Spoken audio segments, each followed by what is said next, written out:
नमस्कार दोस्तों, स्वागत है आपका खबर दरबार में, जहां मिलती है आपको हर बड़ी खबर सीधे और साफ अंदाज में। देश हो या विदेश, राजनीति हो या युद्ध, हर अपडेट सबसे पहले। तो चलिए शुरू करते हैं आज की टॉप 5 मिनट में 100 ब्रेकिंग न्यूज। पेंटागन ने ईरान युद्ध के लिए कांग्रेस से $200 बिलियन की अतिरिक्त मांग की है।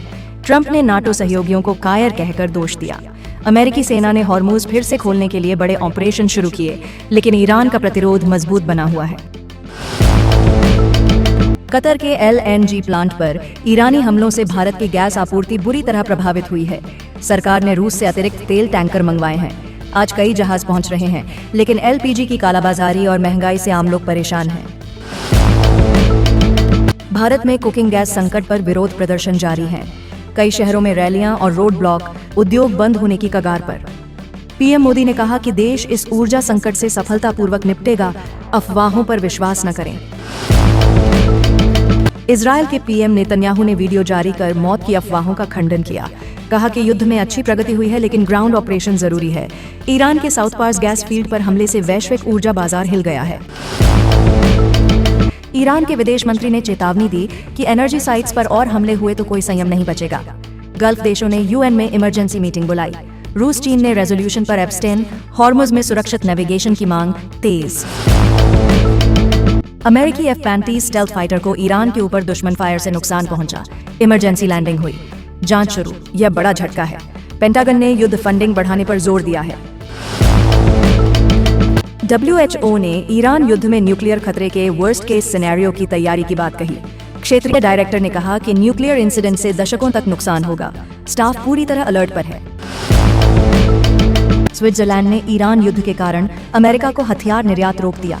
न्यूट्रल पॉलिसी का हवाला दिया। ट्रंप ने नाटो पर फिर हमला बोला, सहयोग की कमी बताई। ग्लोबल अर्थव्यवस्था में पेट्रोडॉलर सिस्टम पर सवाल उठ रहे हैं। ईरान युद्ध से तेल गैस कीमतें रिकॉर्ड स्तर पर। भारत में डीजल और LPG महंगा, स्टॉक मार्केट गिरावट में है। दिल्ली में ईद पर हाई सिक्योरिटी, कई इलाकों में ड्रोन निगरानी। युद्ध की वजह से आतंकी खतरे की आशंका। लाखों लोग जश्न मना रहे हैं, लेकिन तनाव बना हुआ है।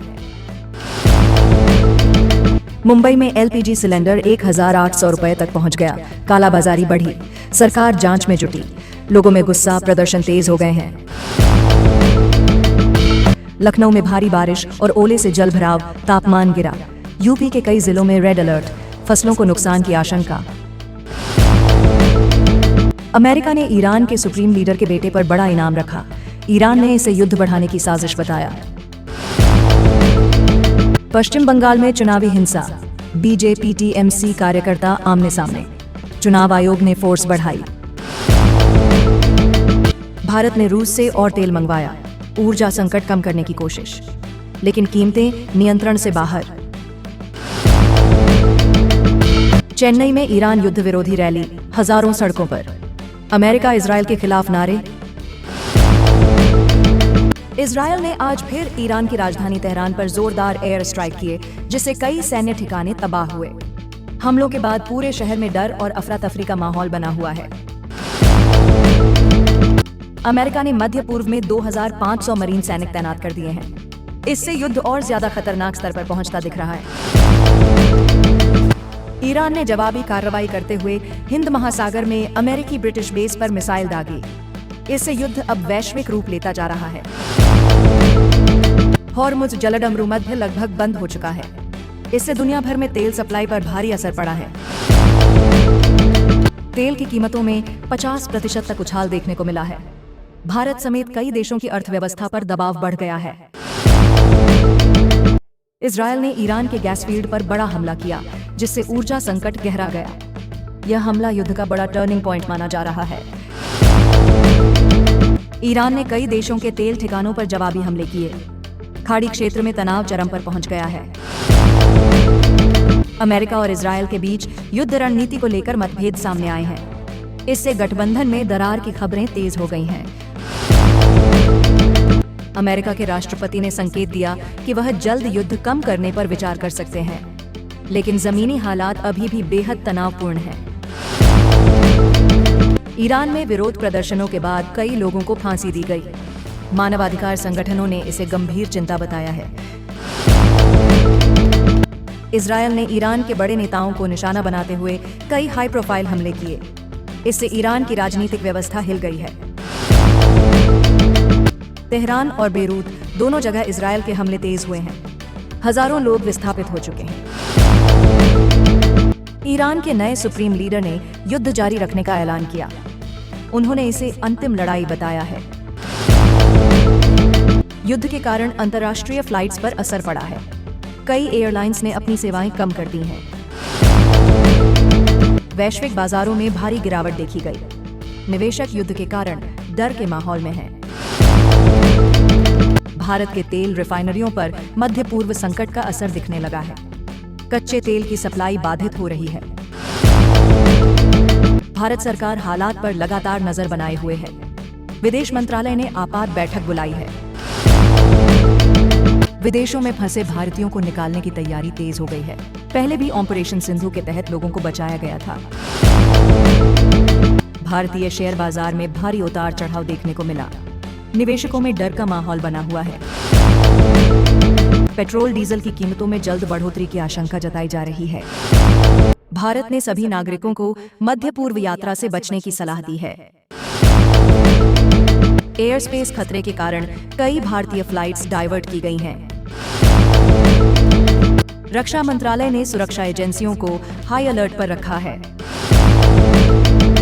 भारतीय नौसेना हिंद महासागर में निगरानी बढ़ा रही है। सरकार ने आपातकालीन ऊर्जा योजना पर काम शुरू किया है। यूपी के सीतापुर का एक युवक सऊदी अरब में मिसाइल हमले में मारा गया। परिवार ने सरकार से मदद की गुहार लगाई है। लखनऊ समेत पूरे यूपी में तेज बारिश और आंधी से मौसम ठंडा हो गया। तापमान में 10 डिग्री तक गिरावट दर्ज की गई।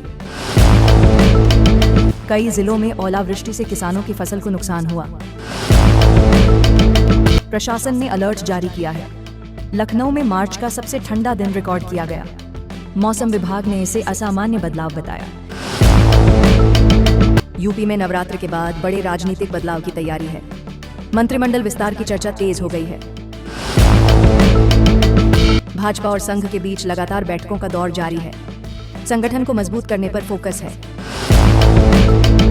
कई आयोगों और बोर्डों में नई नियुक्तियों की तैयारी चल रही है। यूपी में कानून व्यवस्था को लेकर सरकार सख्त नजर आ रही है। लखनऊ में व्हाइट स्वान आर्ट फेस्टिवल का आयोजन होने जा रहा है। इसमें शांति और संस्कृति का संदेश दिया जाएगा। इस फेस्टिवल में देश विदेश के कलाकार हिस्सा लेंगे। बच्चों के लिए भी खास कार्यक्रम रखे गए हैं।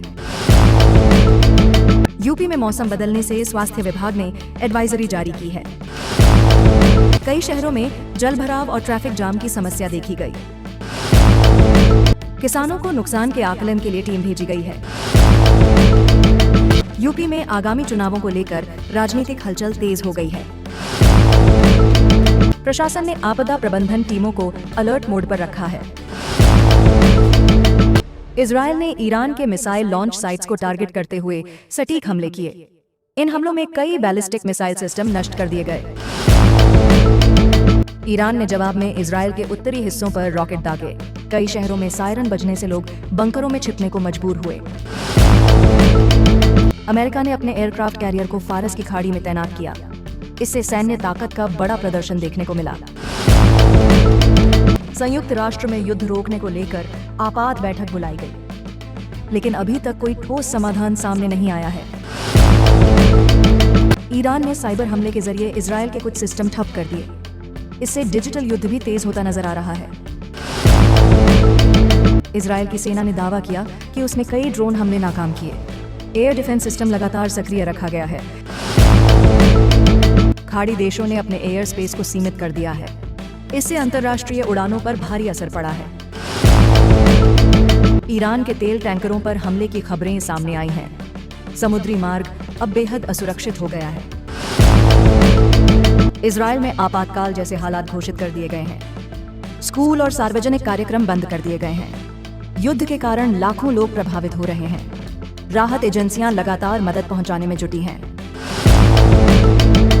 रूस और चीन ने इस युद्ध पर चिंता जताई है। दोनों देशों ने शांति वार्ता की अपील की है। ईरान ने कहा है कि अगर हमला जारी रहा तो वह और बड़े कदम उठाएगा। इससे परमाणु तनाव की आशंका भी बढ़ गई है। इजरायल ने अपने नागरिकों को सतर्क रहने की चेतावनी दी है।